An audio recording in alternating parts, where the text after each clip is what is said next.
desperate, at the time I was 17, 18, unemployed, and I was desperate to get a break. And I knew that if I did get a try, I would grab the chance. I think it was always going to be boxing. The minute I stepped into the gym as a 10 or 11 year old, boxing just took hold of my heart straight away. I love everything about the sport of boxing.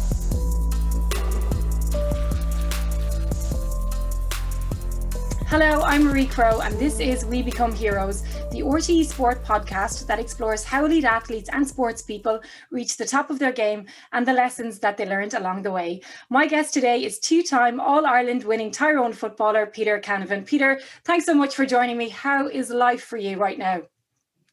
Life's not too bad. Up here, Marie, we're getting back playing a bit of football again, so that's keeping us going.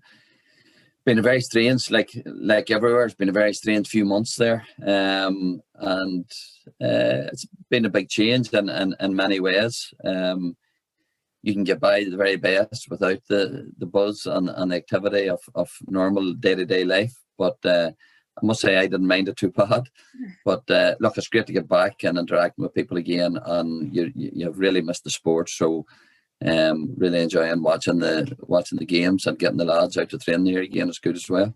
Yeah, it does feel like we're edging back towards a bit of normality. I actually watched the 2003 All-Ireland final today and your speech in the crowd afterwards, and it just feels like such a world away, just seeing a crowd of people on a pitch, just looking up, you lifting the cup, all that. It just, because of everything that we've been through, it feels hard to even imagine us getting back there.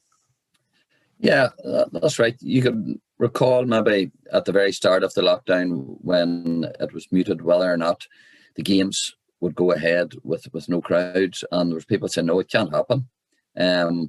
But it did happen, and we've become accustomed to watching it on TV and the lads playing when there's no atmosphere. But it's not the same. And even when you're watching other sports at the minute, even a few hundred there makes a difference. So look, it's about time, and even for club games, having club games to go ahead here and no spectators at the match, and surely what harm are they doing? So look, the sooner we get back to normality and crowds and creating a good atmosphere at the games, the sooner the better. So you're 50 now. What is it like being a 50-year-old Peter Canavan? Thanks for trying to cheer me up, Marie. I don't know what to say. I'm flabbergasted. When I was a young fella running about, anybody that was 50 or close to it, I thought they were ancient. So I'm there now, and no, look, I'm enjoying life. I'm in good health. I've got great family around me, and I became a granddad a few months ago there as well, Marie. So baby Ava has certainly been very much a central focus in our lives since that. So that's I'm making up for lost time, so to speak. Oh, I'd say it's a big change, all right, and probably a good distraction as well, because I'd imagine in your house, Peter, with the family that you have and the son-in-law that you have and the daughter that you have playing football and your own kids and your nephews and everything, football is probably the main topic of conversation until a baby arrives. Absolutely, and everybody's world revolves around a wee baby. But look, it's good, and again, you think other things are important in your world, in your life, and then when a wee bag comes along in the family, it's just great to see, and thank God she's thriving and doing really well. Anya and Petey's keeping well, so look, it's great, and I suppose we're blessed to be in that position, and we'll enjoy watching her grow up. That's for sure. And just in terms of yourself then, like, do you coach anyone? Are you keeping fit? Like, what's your hands-on involvement in sport and football at the moment? At the minute, very much on a club front. I'm on the club committee here. I've been roped into it after many a year, and I'm actually helping out with our senior ladies team in Errigal at the minute. With two daughters playing on it, it was going to happen at some stage where I was going to have to give a helping hand. So my good friend Podge Quinn, that would have played for Tyrone and Errigal down through the years, Podge is manager and had asked me to come in to give them a hand. So in terms of hands-on, I'm helping out with them. I'm also heavily involved in the school. I've been teaching in Holy Trinity College for 28 years, and I oversee the GAA teams there. We've got a great staff, a lot of players, a lot of fellas that you know, Marie, and have interviewed in the past, Stephen Falkers and Kevy O'Boyles and so on. There's a number of others I'll not mention. So we have been putting serious effort into our school team. We were a vocational school a few years back. We entered Ulster schools, Ulster colleges. We've been competing in the McCurry Cup for the past 2 years just. But our aim is that we will have all our year groups playing in Ulster schools in grade A in a few years. So we'll be putting in a big effort on that front as well. And then what about teaching? Are you still doing that? I'm still teaching, and thanks for mentioning that, because I'm heavily involved in another project at the minute. I'm director of Holy Trinity Foundation. We've set up a foundation. It's a group comprised of local community and business leaders to help a fundraising programme. We're getting a new school in Cookstown after trying to get one for the past 23 years. Eventually we're at the stage where we're ready for a new build to cater for 1,300 pupils. So we have a substantial amount of money to raise for that, and I'm leading the charge on that front. So I'm organising different events and whatnot. So that's taken up a good bit of my time. I'm on half a timetable focusing on that job and going out, meeting other people, networking and trying to get a few pound into the bank. So when you're out and about meeting people, and I know you're fundraising for the school, but do people just still talk to you about football? Absolutely. At times when I don't want to talk about football, they do. They've got a good memory, Marie, up this way. And we're fanatical in Tyrone, especially football's number one. And if they're not talking about the games from a few years ago, they're talking about the current panel, who's making it and what's happening, and who's going to stop the Dubs, and can Tyrone get back there again. So look, there's a great appetite for the GAA up here, and great appetite for sport in general. And it's not just the GAA side and Cookstown that have helped us. It's been a cross community effort, and we're getting a lot of support. But you're right, a lot of people still want to talk 2003, 2005. That's good. It's a good starting point anyway. Before we move on to our set questions for the podcast, so who is going to stop the Dubs? I would love to be fair to tell you Tyrone are going to stop them. But they have a bit of work to do with new men in, and Fergal and Brian, brilliant men in to try and replace someone like Mickey is poison chalice in many regards. So I think they'll need a bit of time. We witnessed that with the game against Donegal, where there were some good aspects and some aspects that they're going to have to work on. But the team that beat us, and I said this last year, I felt if Donegal had got over Cavan in the Ulster final, I think they were well placed to give Dublin a really good game. I'm not saying that they would have beat them, but they definitely are capable of putting it up to them. So if not Donegal, then Kerry's obvious answer, with the forward division that they have, and with the best player in the country and David Clifford. And he's getting better, he's getting stronger, and the goals he scored the other day were something else. So can Kerry build a team around him? Absolutely they can, and you'd be foolish to write them off. Yeah, well, it's only just beginning, but it's already given us so many great games already. So Peter, I'm going to go through your career and going to start with at the beginning when you were young. What's your first earliest memory of sport? It would have to be All-Ireland finals or semi-finals that were on the TV. So you're talking mid to late 70s. So inevitably that was Kerry we were looking at when it came to All-Ireland semi-finals and finals. So I would have grew up in the late 70s admiring them. And if you recall, I don't know if you can recall or not, back in the days when the All-Ireland semi-finals and All-Ireland final was only live football that you got to see, and it was such a big occasion in the home to be sitting down to watching a game live. It was, my God, this was something else. So we did that, and it was Kerry, and our household was no different than so many in Tyrone and so many further afield. You really admired the Bomber and Jack O'Shea and Mike Sheehy. So in terms of GAA, the earliest memory was definitely would have been Kerry. Around that time, you had Muhammad Ali. We watched any sport in our house. My father was loved. It could have been horse racing. It could have been Eddie Mackin on boomerang or show jumping. It could have been John McEnroe on tennis the next week. So I had plenty of childhood heroes. So who was your hero then when you look back? Who was the one person that you wanted to be like?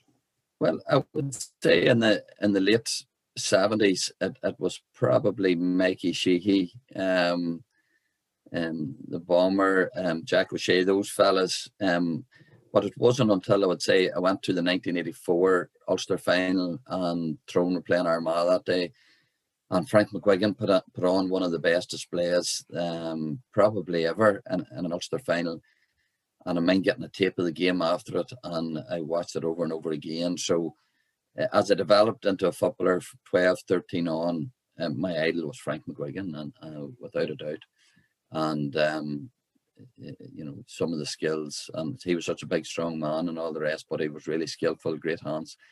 So to answer your question, it would have been Frank McGuigan for sure.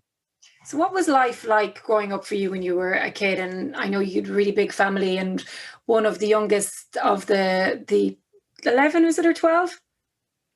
You're right. There was 11. There was no electric up our way back in the time, Marie. 11, I was 10th of 11. So you can imagine when it came to dinner time at the weekends, you had to be sharp at the table. And maybe that's where I developed the sharp elbows. But it was a brilliant house. When I look back on it now, my mum in particular, how she managed to cope and manage with everybody. She ran a post office in our house as well as rearing 11 children. We weren't blessed with room around the house either. Yet I never recall her, losing her head or having impatience with any of us. And no doubt we put demands on her.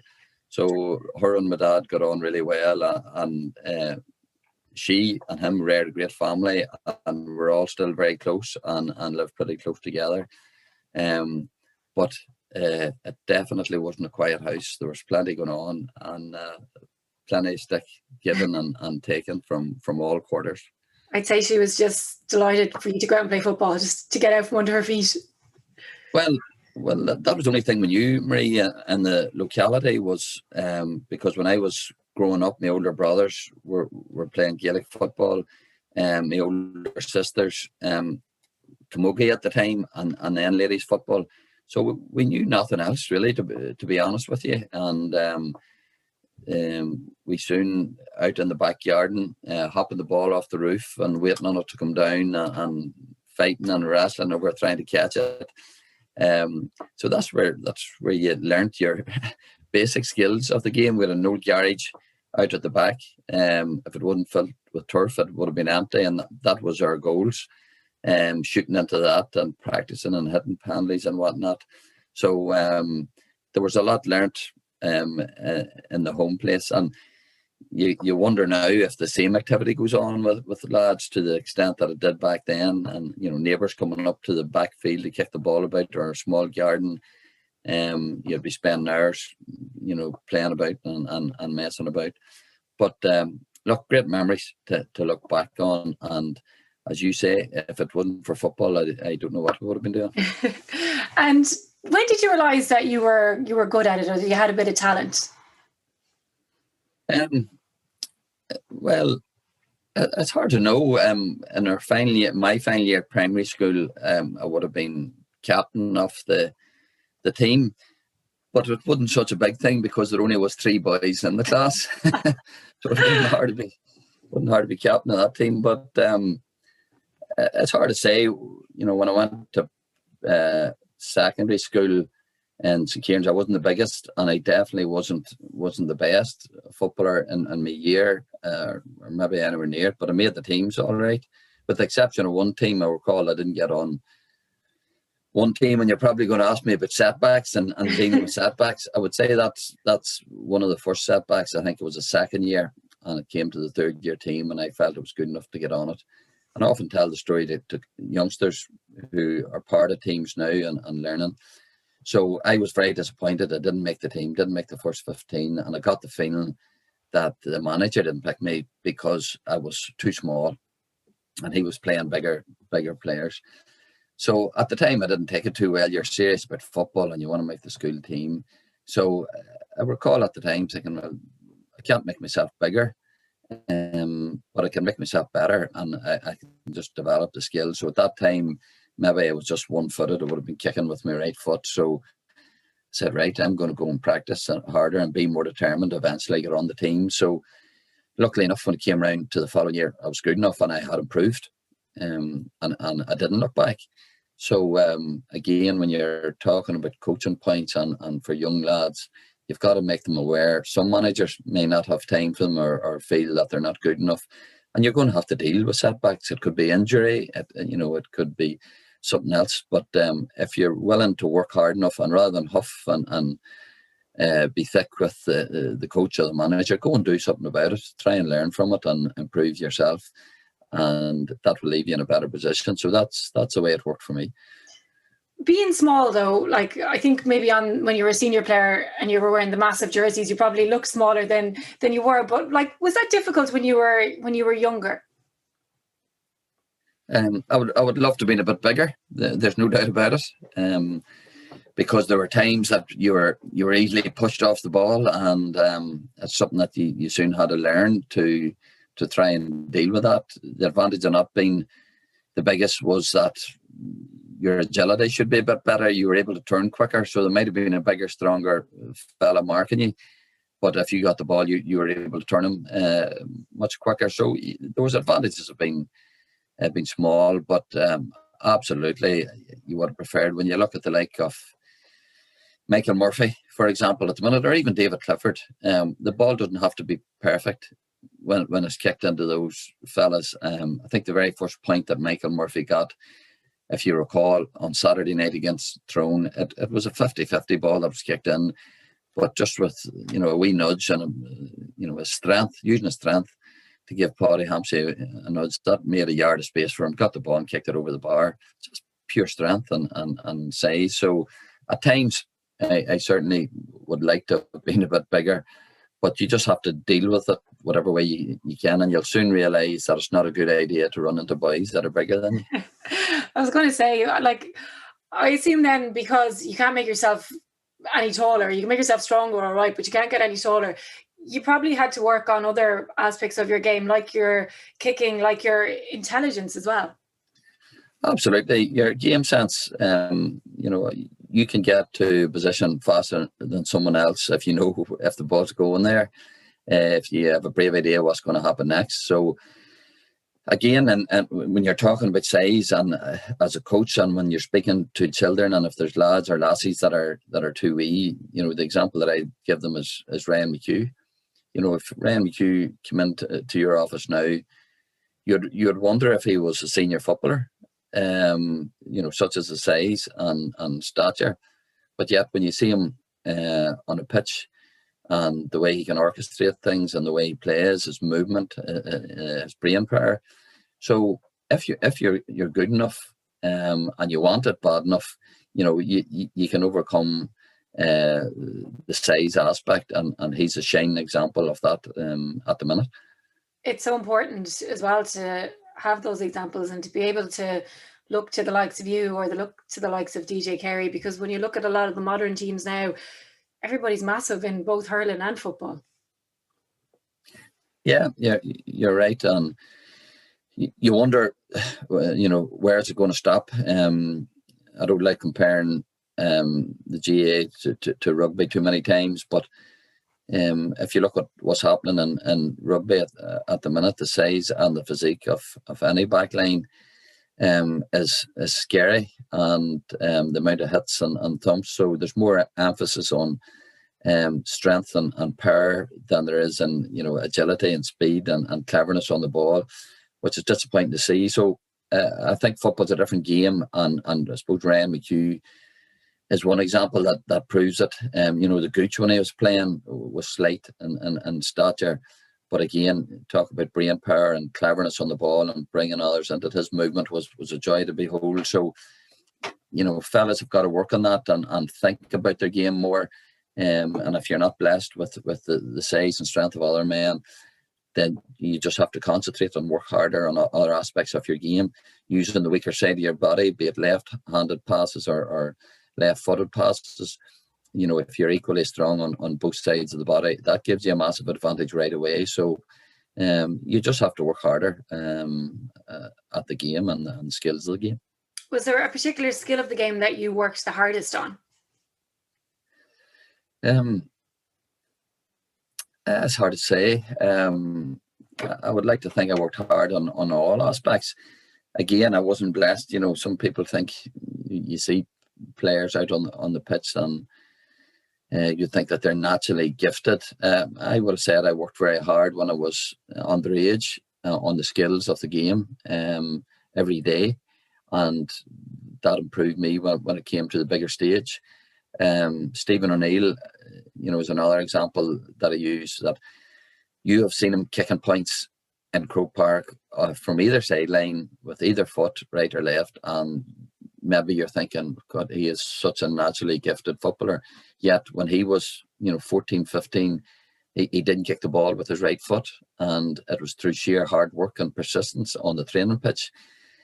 Because when he was an underage player, teams and managers soon figured out, just double team him and cover his left foot, and that's your job done. So, he quickly figured that out and worked hard on his right foot to such an extent it was every bit as good as his left. So, and in terms of myself, I would like to think I worked hard. I wasn't when it came to catching the ball over my head, I worked hard at that aspect. A lot of people might want to comment on my tackling ability at times, wasn't great either. So I tried hard at it too. Was it hard being, when you're playing, was it hard being someone that's targeted, like somebody that, okay, we need to get him out of the game? At times it is. More so in games that were meaningless games, Marie. If you're playing a challenge match, be it with the club somewhere along the line, and maybe you're not up for the game, and there's somebody coming along looking at PC and thinking that they're going to be the big fella, that was frustrating because it wasn't football they were playing. But to be fair to at inter-county level, yes, there was men wanted their chance to take you out of it if they got a chance and they didn't miss you. But it would have been the same the other way around. But in my time of playing, the verbals were to a minimum. The tackling was hard and all the rest, but I wouldn't say it was overly targeted. Maybe 1 or 2 games, but generally it wasn't too bad. And 99% of the players that marked me, we were able to shake hands going off the pitch again, no matter what happened. That's interesting, because my perception would have been that during your time that the verbals would have been pretty bad. Absolutely not. No, definitely not. I did a thing with Oisin McConville the other night. We were talking about the Armagh games, the Tyrone Armagh from 2001 right up to 2005. We had to pick our best 15 between Armagh and Tyrone. That was some crack, I can tell you. But we made the point. Now, I don't know if he made the same point, but from my point of view, the Armagh in that era, and it was more often than not Andy McNulty that was picking me up. Really tight marker, dogged, aggressive, but never once did he open his mouth to run you down. Likewise with Derry, and we had some serious battles with Derry and Kieran McKeever, Sean Marty Lockhart. The exact same. It was hard, and you knew you were in a game, but they didn't have to resort to that. So, and again, down south and the games we had, even the Meath battle, which we finished poorly out of. The players that I was on, be it Darren Fay and Mark O'Reilly, there was no talking. In the Dublin games that we played, any of the markers, I couldn't leave them saying that fella's a mouth and I would love to get him back someday. It wasn't the case. So thankfully, in my era, I know it may be starting to change a bit, or it has changed. The verbals was to a minimum. Well, there can't be any verbals at the moment because there's nobody at the games and we'd hear everything that they say. Was there other sports that you played when you were growing up? A wee bit of soccer. Nothing serious. When I was 17 or 18, I think I went down to a team in Oma with my brother-in-law, who was a bit older and fancied himself as a soccer player. John Joe Campbell, for those that know him, took me down to play a bit down in Oma. So I enjoyed it, and it was a bit of crack. I made the first team after 2 or 3 weeks, so I'd like to think if I had stuck at it, I could have played it. Played a bit for a team in Ballygolly for a few weekends when they were stuck for players, and done okay. But look, it was something that I seen purely as a recreational. It was a bit of crack to be had. It was never going to interfere with anything. I would have liked to have played rugby or tried to play in competitive matches. I played in a few exhibition and charity matches just for the crack. And again, you would have liked to have tried your hand at it. But as a point I made earlier, when you see the size of some of them fellas, it wouldn't have been a safe environment for me to participate in. I'd say you would have done all right. So at what stage did you think, okay, I can make it here. I can at the very least, be on the Tyrone senior football team every week in, week out, and potentially be part of a team that can go on and lift the Sam Maguire? When I started playing, when I was lucky enough to get the call up, we had a very good Tyrone vocational schools. I went to school in St. Kieran's, Ballygolly, and for 2 years Tyrone won the vocational schools. And at that stage, the final was played prior to the National League final. So in 88 and 89, the two finals were held. I think Dublin and Meath played in one of those finals, and you were playing before a massive crowd. So that was a brilliant experience just to get playing in Croke Park. And I even recall after that final taking a lump of grass out of Croke Park, because Croke Park was a mecca, and you didn't know if you were ever going to get playing on it again. And at that time, certainly Tyrone hadn't been. They'd been to one All-Ireland final, and they'd only won a few Ulsters. So literally, you just didn't know if you're going to get back there again. But we went on. Our minor team won Ulster in 88, and we had a very good under-21 team. We won 3 Ulsters in a row, 90, 91, 92, won 2 All-Irelands. So after winning those All-Irelands, we beat Kerry in the first final. In 91, we beat Galway in the second. And you know, when you're beating Kerry and Galway in All-Ireland finals, you realise, you know, you're not far away. And I would have believed then that it was inevitable, that, yeah, damn sure we were going to go and do something that had never been done before from a Tyrone point of view. So I'd say that really got you motivated and got us motivated and believing, more importantly, because the thought process with a lot of people in Tyrone was, we would never win an All-Ireland, you know. So I would say winning those titles was really an important factor in me believing that, yep, we're good enough to win it. Was there anything else then besides football? Was it just tunnel vision, so serious, obsessive almost? Yeah, it was from my point of view. It was number one.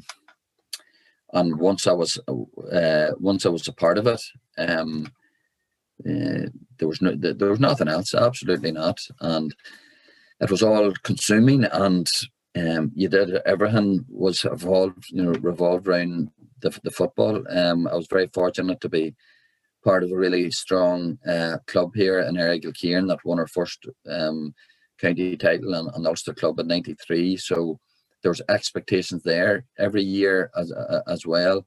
So if you weren't going flat out to the county, it was a big push with the club. So and bear in mind, you wanted to achieve something that had never been done before. So that was the motivating factor, and thrown into the mix for myself and my teammates of my era.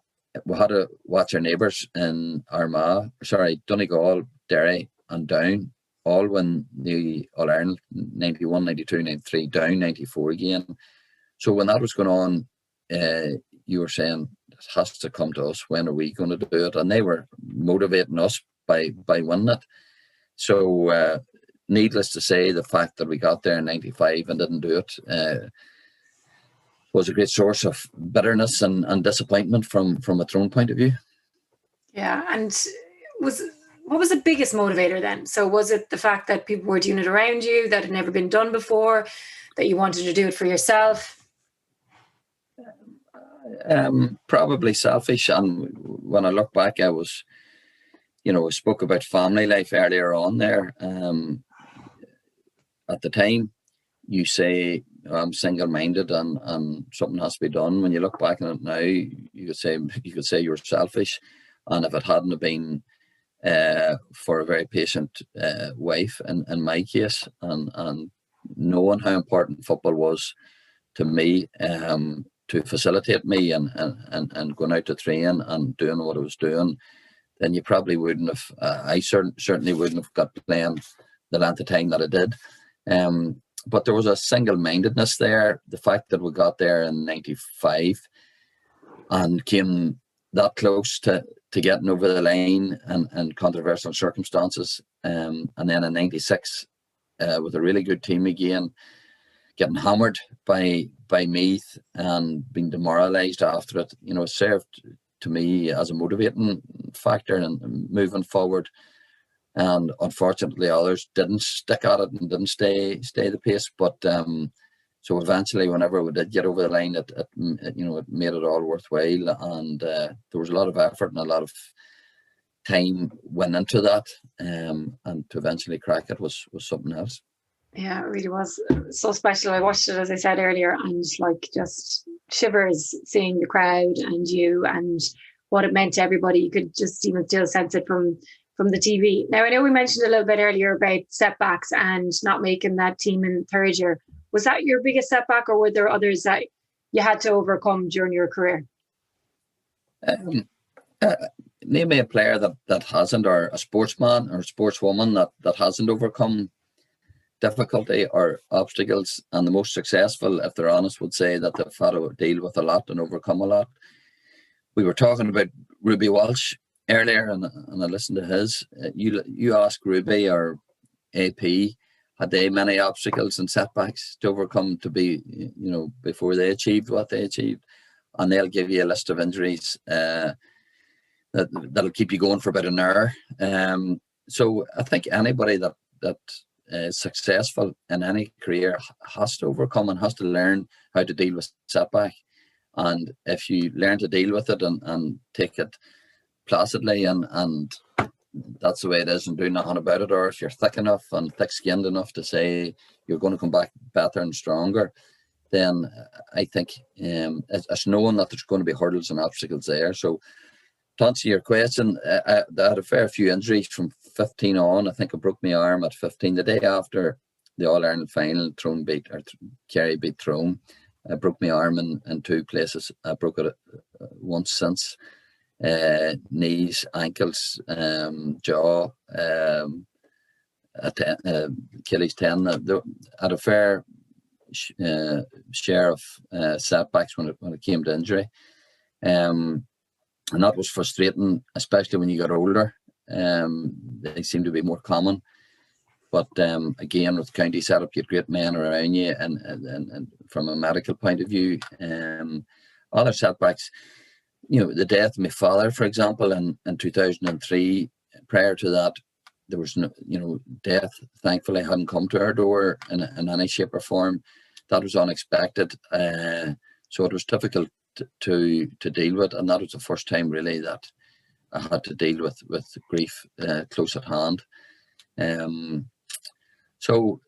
But again, it's a setback, and if you have the right mentality. And when you work with somebody like Mickey Hart, who has proven time and time again, but in terms of turning adversity and turning something negative into a positive, and the power of positive thinking can work wonders. So again, to have good people around you and to keep you on the straight and narrow is invaluable. And I don't care who you are and what your sport is. I think you need guidance. And today is no different than 20 years ago. And thankfully, from my point of view, really good managers, good people around me, and a very loyal family that would keep your feet on the ground. When you lost your father, did football help you process it and deal with the grief? Yeah, it probably did. Without a doubt it did, because now if you come home from work, or and you had a tough day, the best thing you do is get outside and go for a walk or get a bit of fresh air, go for a run, and you feel energized after. So those years training was doing that. You were going to training pent up, worried about this and that, and again, after a really good tough training session, there's good morale, good crack, and you feel better for it. So I would say, to answer your question, absolutely. I refer to Kevin Hughes after at a meeting, the first Tyrone meeting after Cormac McAnavan passed away, and a lot of the fellas were not in the mood for playing football. It was the last thing on their mind, getting back to training. Didn't want to go near it. But Kevin Hughes made the point, and Kevin had lost family members, and he says, boys, we'll go to training whenever training starts, because we know nothing else. That's what we do. That's what we're good at. And whenever it starts, we'll get back at it. And coming from him, I think that everybody sat up and said, that's it. We're all comfortable on the pitch. We enjoy training, and you mightn't feel like it at the time. Could be a bad evening. You mightn't want to go out for a walk, but as soon as you do, and as soon as you're out, you feel better. So again, good people, good leadership around you. And from my point of view, I would say yes, playing football was good for you, surely, to cope with things like that. So you've brought it on along nicely then to good people and people around you. Who had the biggest impact on your career? It's hard to say, because I would say there was a lot of people along the way played an important part. Different, boxing or athletics. You might have one trainer most of your career, or something like that. Football is a team sport. There's so many people around you, and a management setup and players. So from home, I spoke about my dad and how important he was, and keeping you level and giving you wee pointers now and again. My brothers, Pascal in particular, was giving me such good advice when I look back on it at the time, and keep me right with regard to different things I was doing on and off the pitch. And then from a playing point of view, with Art McCrory, who I played most of my career under, himself and Mickey, Art McCrory and Eugene McKenna, really brilliant managers to play under. And I learned so much from them. And then Mickey came in, and you only but had to admire the way that he was managing teams, and the way he spoke, and the way he managed to get everybody pulling in one way. So all those people had helped me along the way. I spoke earlier about being single-minded or about being selfish, one or the other. Would I have had the success I had if it hadn't been for Finola here at home, and the way that she facilitated me going out and putting in the effort and time that was required? Absolutely not. And you see a lot of fellas now not being able to make that commitment for family reasons. So I wouldn't say one, Marie. They all add up, and they were all very important and very valuable to me when it came to achieving. And as Mickey Hart always says, trying to be the best that you can be. That's all you want to be, and wherever that takes you. So I would like to think I certainly got that opportunity, and I would have no complaints in that regard when you look back. So when you do look back and you think of the footballer that you wanted to be, or just from when you were growing up and what you thought you could achieve, what was your greatest performance, the performance that defines you? It's hard to say. I would say you'd be a better judge to select something than me. I don't look back on... there's different games that you play that you're really proud of doing something, be it a pass, setting up somebody, taking a great score, taking a hand out of a defender. But there's plenty of games that I can look back on that I wouldn't have been too proud of some of the things that I did. But I would like to have thought that when I performed, I was honest, and I did my best. And there was very few games that I would have came off that I felt I could have given more or did more. So it's very hard. I'd be proud of the fact that I stuck at it. As I mentioned earlier, a lot of fellas didn't, for different reasons, didn't hang on and didn't see it through. Maybe they didn't believe that Tyrone were going to win an All-Ireland. So, the fact that myself and Chris Lawn were the only two from our under-21 days that were still standing, that in itself says something. Was it hard to stick at it?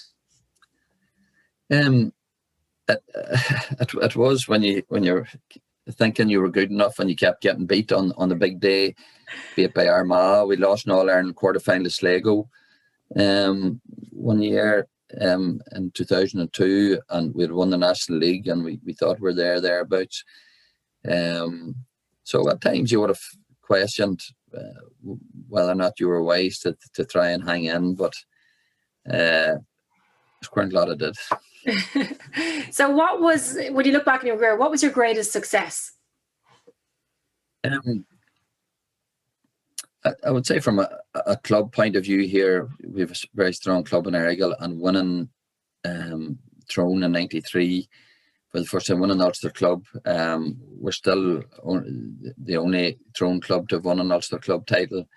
That's a great source of satisfaction, and I take a lot of pride in that.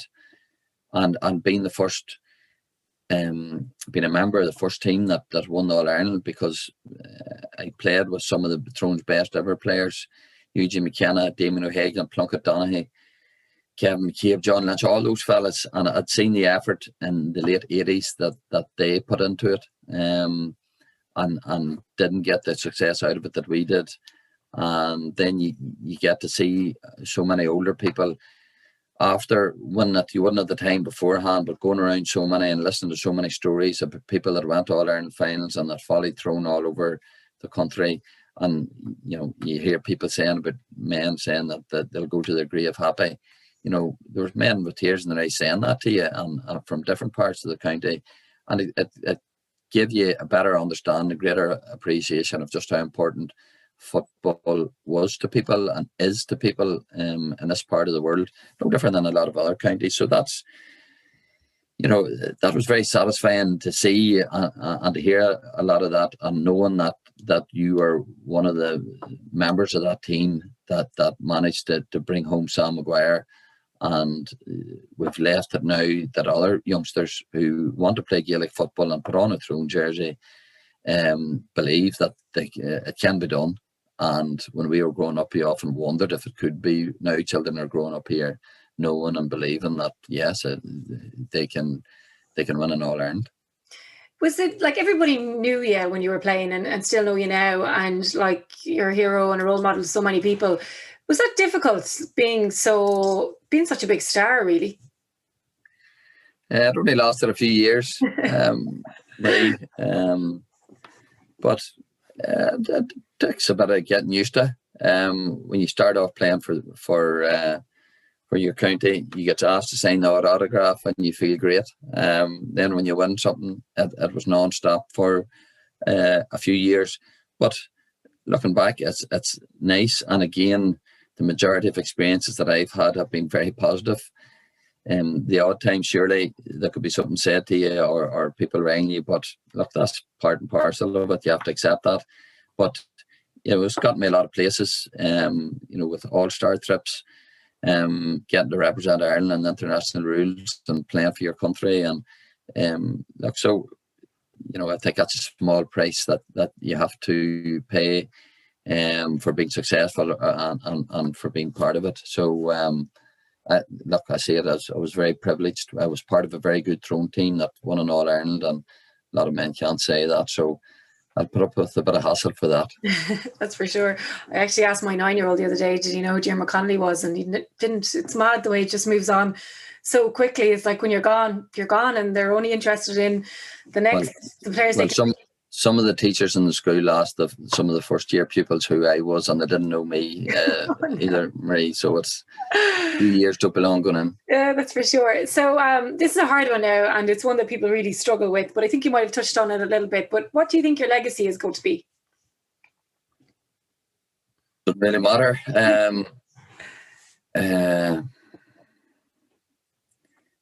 What's your legacy? An honest performer, a competitor, someone that did his best. Again, for me, certainly didn't matter when you're playing.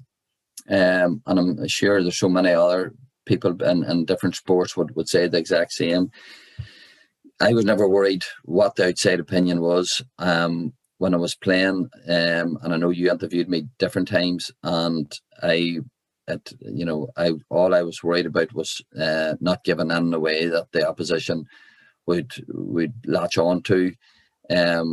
So football consumed me, and I didn't care. There's things that I did in the pitch that weren't pretty, and I wish I hadn't have done. But at the time, I wanted to win the game, and that's it. So, in terms of a legacy, and I'm still, it's nice to be recognised here and there, but it certainly doesn't define me. And I think it's just more important with my own lads and girls doing whatever you're involved in, whatever sport you play, just give your best, show respect to the people that's helping you out, and do your best, and you'll feel the better for it. So in terms of legacy, it never crossed my mind. It's not something that I would think about. And not a great answer. It's not a great answer to your question. It's your answer though, so it's fine. You said there was a few times on the pitch that you did things that weren't pretty, but you wanted to win the match. Have you any regrets about having that kind of win at all costs mentality? I couldn't help it. I suppose I had to learn the hard way in many regards, that you're going out playing naive and that football's football. But, we came up against Meath, for example, in '96. That was a tough way to lose, but that was tough football. You have to take the rough with the smooth. And are you going to cry about it, or are you going to stand up for yourself and do something about it? So I suppose I quickly developed that mentality. You couldn't expect referees to be seeing everything and to be doing everything for you. So it's a case of learning the hard way, maybe. But I do wish I had controlled the temper a wee bit better than I did. It's easy to look back and say that, I guess. So we're nearly done, Peter. What's next for you, do you think? Do you see yourself doing any more management or anything like that? I don't. It's not something that really motivates me. I was asked that, but when Mickey stepped down and would have gone with Fergal and Brian, and had said it never was a burning ambition of mine to manage Tyrone. And if that's the case, then you shouldn't be manager, because when I was playing, I don't think anybody could accuse you of not having a burning ambition to win, and you were prepared to do and to win. So I think you need to have that. And in fairness to Fergal and Brian, they put their hand up, they want to do the job. I really enjoyed working with the Fermanagh lads. I managed Cavan Gales for a year down in Cavan. And coaching with teams, yes, is great. I really enjoy working with the lads at school. They give a brilliant effort. They treat you with respect and they want to learn. Helping out with the girls at the minute is great. I enjoy it. But again, it's not a burning ambition I have. It's to get back into management. I'm privileged working with Sky and BBC at the minute, being asked to commentate in games, especially when nobody was allowed to go in to watch them.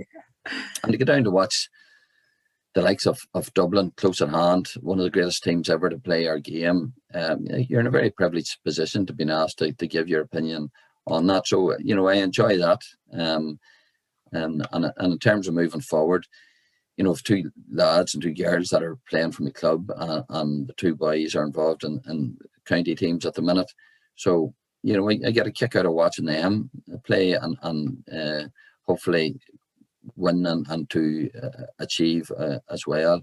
So maybe my time will be spent more looking at them than it will trying to achieve things myself. Well, Peter, you said that you're in a privileged position to be able to watch games. We were in a privileged position to be growing up watching you. Thanks so much for all the great days out on the pitch, and thanks so much for joining me on We Become Heroes. And also thanks to everybody for watching and listening. Please like, subscribe and leave a review.